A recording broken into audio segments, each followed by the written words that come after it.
नमस्कार, आप देख रहे हैं दैनिक सरोकार और मैं हूं आपके साथ प्रियांशु शर्मा। नई दिल्ली के पंजाबी बाग स्टेडियम में भारत लोक शिक्षा परिषद द्वारा आयोजित एकल श्री राम कथा के 8वें दिन सुप्रसिद्ध कथावाचक भाई श्री रमेश भाई ओझा ने भगवान राम सीता विवाह प्रसंग का भावपूर्ण वर्णन किया। उन्होंने कहा कि भारतीय संस्कृति में पति पत्नी एक ही आत्मा के समान होते हैं, जो एक दूसरे के पूरक है। ओझा जी ने शिव धनुष भंग, सीता स्वयंवर और राम विवाह के प्रसंगों का सजीव चित्रण किया। उन्होंने बताया कि भगवान राम ने मर्यादा पुरुषोत्तम के रूप में जीवन पर्यंत सीता को अर्धांगिनी मानकर एक आदर्श स्थापित किया। इस दौरान श्रद्धालु भाव विभोर उठे।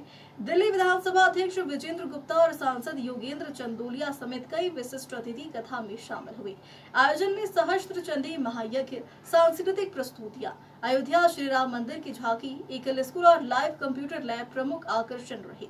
यह आयोजन एकल अभियान की रजत जयंती पर किया जा रहा है, जो देश भर में 1 लाख से अधिक स्कूलों के माध्यम से शिक्षा, स्वास्थ्य, संस्कार, जागरण और स्वावलंबन के माध्यम से समाज निर्माण में जुटा है।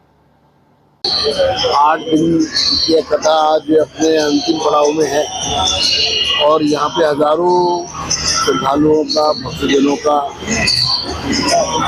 कथा सुनने के लिए जो हुजूम उपस्थित है। और इस प्रांगण में जिस प्रकार से प्रदर्शनी लगाई गई है एकल के प्रयासों की, 1 लाख विद्यालय पूरे देश में एकल विद्यालय चल रहे हैं। इसके साथ साथ यहाँ पर यज्ञशाला है और पुस्तकों की भी प्रदर्शनी है।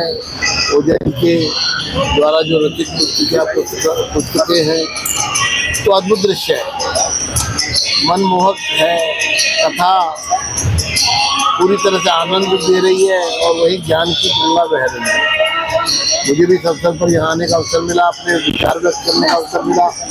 मैं आयोजकों का बहुत आभारी हूँ, लेकिन मैं निश्चित रूप से उन सभी एकल से जुड़े हुए हमारे अखिल गुप्ता जी अध्यक्ष हैं और यह भारत लोक शिक्षा परिषद के तत्वाधान में जो ये 25 वर्ष का ये सफर तय किया गया है और आज लगभग 350 करोड़ रुपए सालाना सिर्फ लोगों के सहयोग, जनता जो अपना योगदान करते हैं, इसमें सरकार का कोई अनुदान नहीं है, लेकिन हर वर्ष 350 करोड़ रुपया खर्च करके जिस तरह से दूर दराज देश के गाँवों में कहीं जहाँ नहीं पहुँचे रवि, वहाँ पहुँचे एकल, इस भाव से जो शिक्षा का, ज्ञान का प्रचार प्रसार हो रहा है और वही जो धर्म परिवर्तन के लिए जो एक कुचक्र चल रहा था,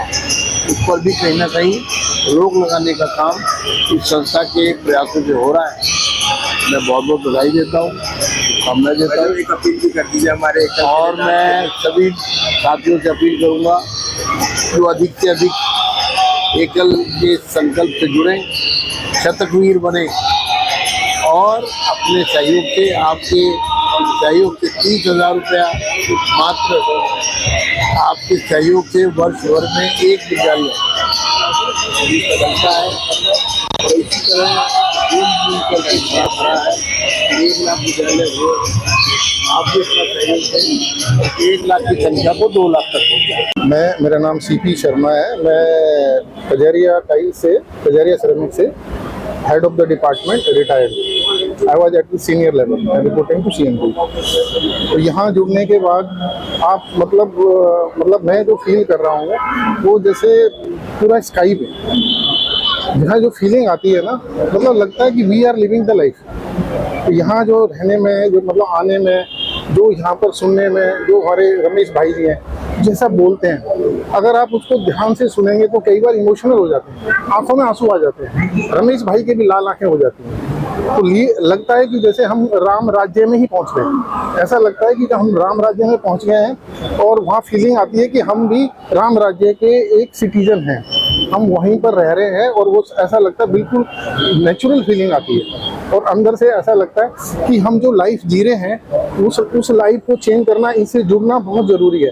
और सबसे बड़ा बेनिफिट ये है कि एकल में जुड़ने के बाद हम जो है, जो लोग डिप्राइव हैं, जिन लोगों को एजुकेशन नहीं मिल पाती, कई लोगों को एजुकेशन वहाँ जो बच्चे हैं उनको पता ही नहीं है, कहीं स्कूल तक नहीं देखा।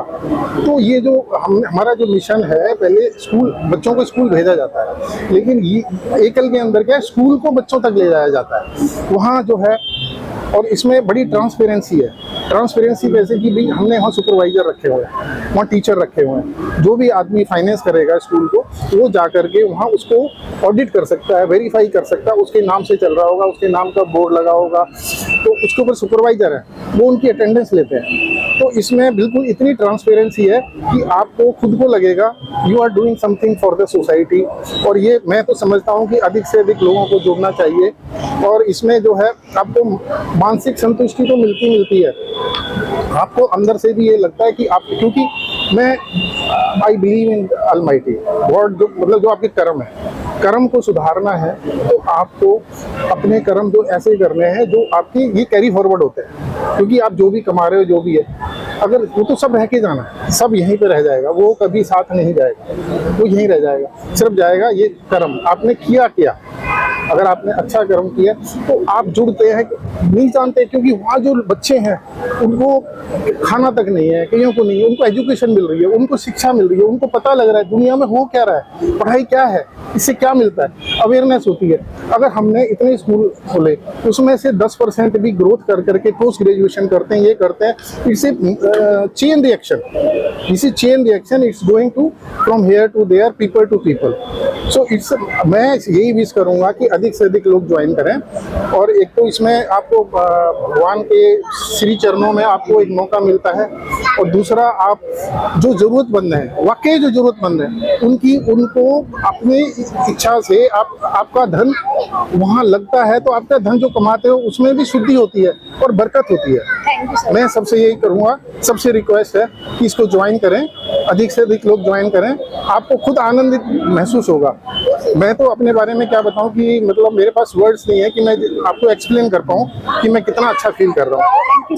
श्री राम कथा तो बहुत सुंदर हो रही है, और आप ये जाने कि हो क्यों रही है ये, इसका कारण क्या है कि उद्देश्य क्या है कि ये एकल विद्यालय का रजत जयंती समारोह मना रहे हैं सब मिलकर के, जो आज से 25 वर्ष पूर्व आदरणीय श्रद्धेय श्री अशोक सिंघल जी ने एकल विद्यालय की शुरुआत की थी। और सौभाग्य से मेरे पिताश्री जो भगवान के चरणों में विलीन हो गए हैं 4 वर्ष पहले, उन्होंने सत्य मंदू जी को उसका फाउंडर प्रेसिडेंट चुना था। I am very lucky to say like that. तो मेरे पिताजी ने 15 वर्ष तक अपना प्रेसिडेंट का कार्य किया सब लोगों के सहयोग से। उसमें मैं किस किस का नाम लूं, सभी संस्था के पदाधिकारी और जिम्मेवार गणमान्य व्यक्ति सभी थे, और उनको बड़े आदर सम्मान के साथ 15 साल तक उन्होंने अपनी सेवाएं दी। वो सवेरे घर से तैयार होकर के 10 बजे आते थे, 2 बजे तक कार्यालय में बैठते थे ऐसा हाउस में, और उनको जब कोई फोन था तभी वो खाने के लिए आते थे।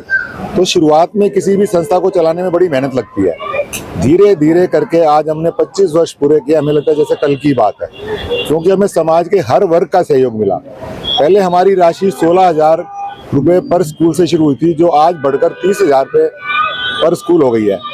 लेकिन पहले लोगों को एक्टिवेट करना बड़ा मुश्किल था, और आज जो सब लोगों को पता लगा कि हम इतना अच्छा काम कर रहे हैं, आज हमारे देश में हमारे संस्था के 1 लाख स्कूल चल रहे हैं, जिससे कि समझो आप कम से कम अगर हम 25-30 बच्चों की एवरेज लगाए तो हम 30 लाख बच्चों को पढ़ा रहे हैं। आदरणीय अशोक सिंघल जी का सपना यह था कि भारत देश में कोई भी बच्चा अनपढ़ ना रहे, क्योंकि जब वो छोटा होता है तो वो स्कूल नहीं जा पाता।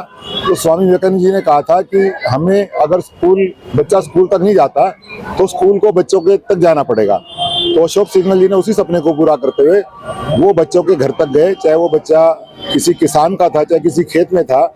हमने उन सब बच्चों को पढ़ाने का प्रयास किया, जिससे कि वो बच्चा अगर थोड़ा सा भी सीख जाएगा तो आगे स्कूल में प्रमोट अपने आप हो जाएगा, उसको पढ़ाई में इंटरेस्ट होगा। तो वो भी अपने कार्य में सफल हुए और हम सब अपने कार्य में सफल हुए हैं। और इसीलिए श्री राम कथा का भव्य आयोजन आप देख रहे हैं, इसी उद्देश्य से कराया गया है। और बहुत ही सुंदर और मार्मिक कथा आदरणीय पूजनीय श्री रमेश भाई ओझा जी कर रहे हैं, और सबको बड़ा ही आनंद आ रहा है। मैं सब लोगों को पकड़ पकड़ के लाया हूँ कि भाई देखो कि कथा भी सुंदर है और आयोजन भी सुंदर है। और हमारे सभी भाई बड़े जोर से एक सप्ताह से क्या कई महीनों से इसके आयोजन के लगे हैं। मैं वो सब बधाई के पात्र है, मैं उनका बहुत बहुत धन्यवाद करता हूँ। Thank you.